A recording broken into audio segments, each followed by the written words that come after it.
Tonton video ini sampai selesai agar Anda tidak gagal paham.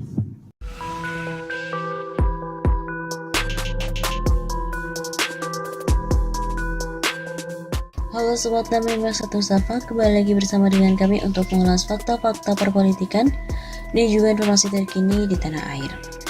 Ada 7 kasus dugaan korupsi yang dilibatkan oleh Ahok, kok bisa? Proses Nasional Pemberantasan Korupsi atau PNPK bergerak melaporkan mantan Gubernur DKI Jakarta Basuki Cahayapurnama atas dugaan kasus korupsi. Adapun laporan yang diberikan Presidium PNPK Adi Masardi ke KPK merupakan kasus lama yang belum diselesaikan oleh lembaga anti rasuah. Dalam kunjungannya ke KPK, Adi juga menyampaikan secara ringkas sejumlah kasus yang melibatkan Ahok selama menjadi wakil gubernur dan juga gubernur DKI Jakarta. Sebagian dari kasus-kasus tersebut bahkan telah diselidiki oleh KPK di bawah pimpinan sebelumnya, namun tidak jelas kelanjutannya, ujar Adi di Gedung Merah Putih KPK pada Kamis 6 Januari kemarin. Adi juga mengatakan bahwa setidaknya ada 7 kasus yang diduga melibatkan Basuki Cahayapurnama. Beberapa di antaranya yakni terkait Rumah Sakit Sumber Waras, lahan di Taman BMW, lahan Cengkareng Barat, dana CSR, reklamasi Teluk Jakarta, dana non-budgeter dan juga penggusuran. Dirinya juga menduga kasus yang melibatkan Ahok ini didiamkan oleh pimpinan KPK sebelumnya. Kasus korupsinya Ahok ini sudah di sini, gampang tinggal mengeluarkan dari freezer, kemudian ditaruh microwave, 5-10 menit sudah bisa disantap, jadi sudah siap saji. Begitu kata Adi. Oleh sebab itu, Adi berharap Ketua KPK Firly Bahuri berani mengusut dugaan tindak pidana korupsi yang diduga telah melibatkan Ahok. Maka kami berharap KPK pimpinan Pak Firly ini bisa lebih jelas melakukan pemberantasan korupsi. Kami percaya kepada KPK pimpinan Pak Firly ini. Tandas Adi.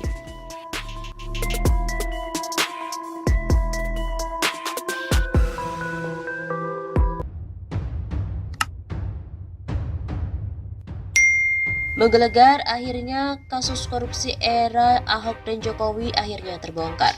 Kasus korupsi era Gubernur DKI Basuki Cahayapurnama alias Ahok terbongkar, yaitu korupsi yang melibatkan unit BUMD DKI Jakarta PT Jakarta Tursindo atau Cektur. Tindak pidana korupsi PT Cektur di Grand Cempaka Resort and Convention, penyalahgunaan keuangan itu dilakukan di masa kepemimpinan Gubernur Ahok dengan kerugian mencapai 5,1 miliar rupiah. Direktur Eksekutif GPS, M. Syaiful Shihab mendukung langkah Kejati DKI yang mengungkap kasus korupsi di kepemimpinan Ahok. Dalam kasus tersebut, 3 orang telah ditetapkan sebagai tersangka, yaitu IS, RI selaku General Manager Grand Cempaka Resort and Convention, dan SC yang menjabat sebagai Chief Accounting Grand Cempaka Resort and Convention. Beres-beres Kejati menggulung korupsi era Ahok harus dilanjutkan. Semua yang terlibat harus dihukum, kata M. Syaiful dalam keterangannya pada Kamis 29 Juli. Manajemen PT Cektur sendiri merespon positif langkah Kejati DKI Jakarta itu. Kami tidak ada toleransi bagi pelaku korupsi, keduanya sudah lama dipecat, ujar Corporate Secretary PT Jakarta Tursindo AT Erik Triadi Rabu 28 Juli. Kasus dugaan korupsi di Grand Cempaka Resort ditemukan dari hasil audit tahun 2015 yang mengindikasikan terjadinya penyalahgunaan dana yang menyebabkan kerugian negara pada 2014-2015. Erik mengatakan kasus tersebut sudah berlangsung beberapa tahun sebelum kepemimpinan direksi saat ini. Erik juga menegaskan oknum karyawan tersebut sudah lama diberhentikan serta tidak lagi menjadi bagian dari PT Cektur sejak Juni 2017. Tak hanya itu, Kejati DKI ternyata juga sedang berupaya membongkar kasus korupsi lainnya yang terjadi pada era Ahok, yaitu dugaan korupsi pengadaan alat berat penunjang perbaikan jalan di Dinas Bina Marga DKI Jakarta. Upaya Kejati DKI Jakarta yang mulai membongkar sejumlah kasus korupsi di Pemprov DKI era Gubernur Basuki Cahayapurnama alias Ahok didukung penuh oleh Jakarta Public Service atau JPS. Terbaru, Kejati DKI resmi menetapkan 3 tersangka dalam kasus dugaan tindak pidana korupsi yang melibatkan unit usaha BUMD DKI Jakarta PT Jakarta Tursindo, yaitu Grand Cempaka Resort and Convention. Tindak pidana korupsi penyalahgunaan keuangan itu dilakukan di masa Gubernur Ahok yang mencapai kerugian 5,1 miliar rupiah. Kasus dugaan korupsi di Grand Cempaka Resort ini ditemukan dari hasil audit tahun 2015 yang mengindikasikan terjadinya penyalahgunaan dana yang menyebabkan kerugian negara pada 2014-2015. Erik juga mengatakan kasus tersebut sudah berlangsung sejak beberapa tahun sebelum kepemimpinan direksi saat ini. Erick menegaskan oknum karyawan tersebut sudah lama diberhentikan serta tidak lagi menjadi bagian dari PT Cektur sejak Juni 2017. Tak hanya itu, Kejati DKI ternyata juga sedang berupaya untuk membongkar kasus-kasus korupsi lain yang terjadi di era Ahok, yaitu dugaan korupsi pengadaan alat berat, penunjang perbaikan jalan di Dinas Bina Marga DKI Jakarta. Hasil ekspos penyelidikan kasus dugaan tipikor pengadaan alat-alat berat, penunjang perbaikan jalan pada UPT Alkal Dinas Bina Marga Provinsi DKI Jakarta tahun anggaran 2015 ditingkatkan ke tahap penyidikan, kata Kasipenkum Kejati DKI Asyari Syam dalam keterangan tertulis Jumat 23 Juli.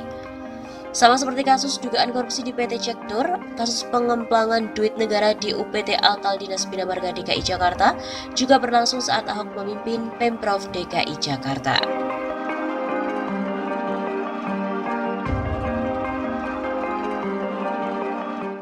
Inilah dugaan kasus-kasus korupsi Ahok.